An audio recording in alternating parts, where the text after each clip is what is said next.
holiday uli ngayong araw na to, Monday. Easter Monday. Yes. So, wala pa rin kaming pasok. Bukas kami may pasok. Ngayon, maglakad tayo papuntang Sentro. So, alas 8 na ng umaga. Walang araw. Parang maghapon yatang makulimlim lang ngayon. Before dun sa sa video namin about dun sa panghampas. So maraming mga kabataan na lalaki may hawak nun ngayon. Hindi namin binidyoan kasi syempre mga kabataan yun. Hindi, ayun. So nakita kami. Yan yung parang panghampas yan na may ribbon. So may tradition sila dito, yun nga yung parang panghampas. So ang ibig sabihin daw nun is parang fertility, tama ba? Oo. Sa mga babae yun, ihahampas yun sa pet or basta ganon, parang ihahampas nila, papaluin nila. Tapos yung iba daw yung parang pag gustong mag-baby. Oo, parang magpa-produce daw ng healthy at na egg. Para daw magka-baby, parang gano'n. Or pagka basta mga kababae, parang kahit wala daw asawa, para yung magiging egg mo or maipoproduce mo is healthy. Yun ang sabi sa amin. Tradition nila. Pero sabi kasi, gusto na daw yan tanggalin kasi yung iba, ginagawa na lang parang biro and masyadong masakit. Minsan masakit yung paghampas. Siyempre mga babae lang yung aanuhin nila ng ganun. Kaya yung ibang babae naman, sabi, minsan nagkukulong lang sila ng kwarto kasi pagka kanya nakita sila na mga pinsanan nila or mga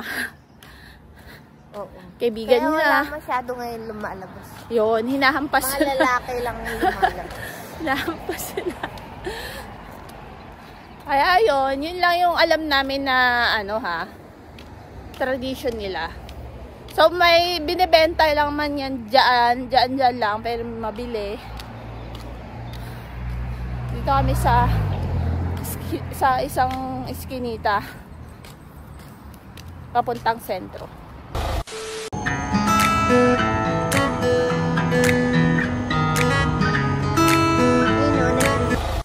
Sentro na kami.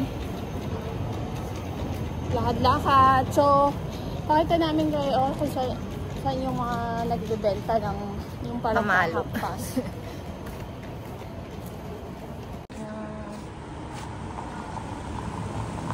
Ayan guys, yung ginagamit panghampas.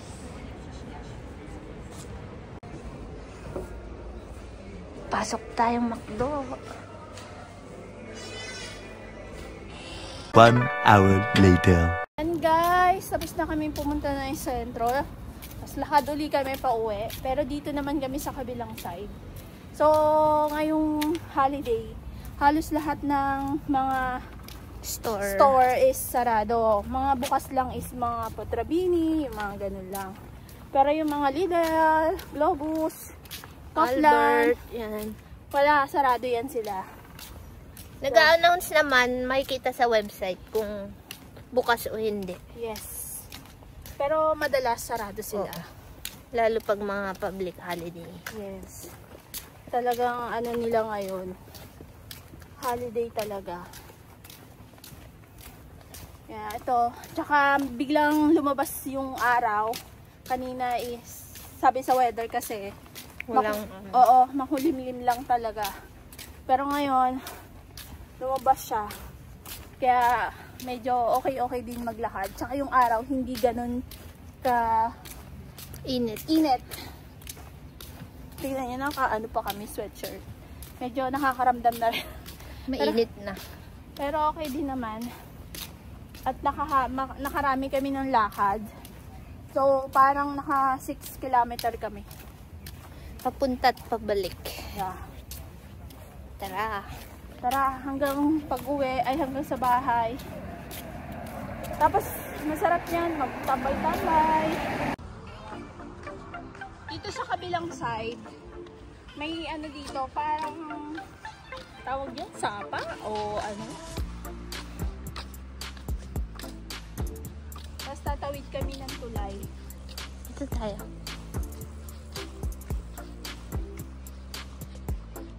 Mga nagbabike, mga naglalakad. Yes. Kasama ang aso. Tapos yung mga ano, yung mga bulaklak. Minsan masarap din magtambay-tambay eh, maglakad-lakad.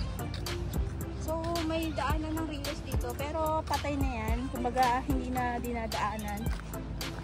Ginawang Maraming mga ano. riles dito na hindi na talaga nadadaanan. Siguro matagal na panahon na yan.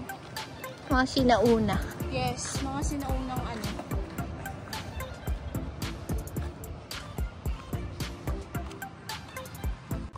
Ayan guys. Yan yung mga riles guys. Na hindi na dinadaanan. Siguro may connected pa rin yan, pero wala na talagang dumadaan dito na riles. Pinutol na. Doon, yung dumadaan na tren. Sa kabila. So, dito kami tatawid. Ayun o. Lakas yung agos. Wala sa agos. Tapos dun, sa kabila, dun na yung sun, ano. Pero malayo pa rin yung lalakarin namin. Pero nakalahati na namin. Yes. Dito, pagka summer, medyo marami din nagtatambay. Magbibilad sila. So, nakaka-relax din naman kasi.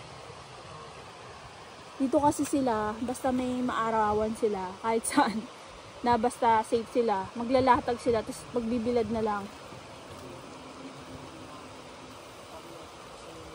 Tara!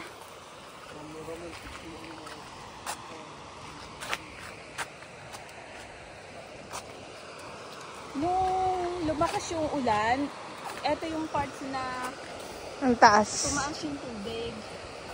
Yung muntik ng ano, umabot talaga. Oo, yung may mga parts na mga dito sa chat na binaha talaga. Kasi sunod-sunod yung pag-ulan niya. Ulan-ulan lang, tumaas yung tubig.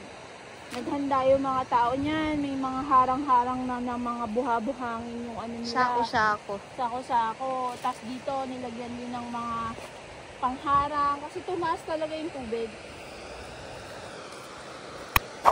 So malayo kami dito. Kaya Shortcut lang.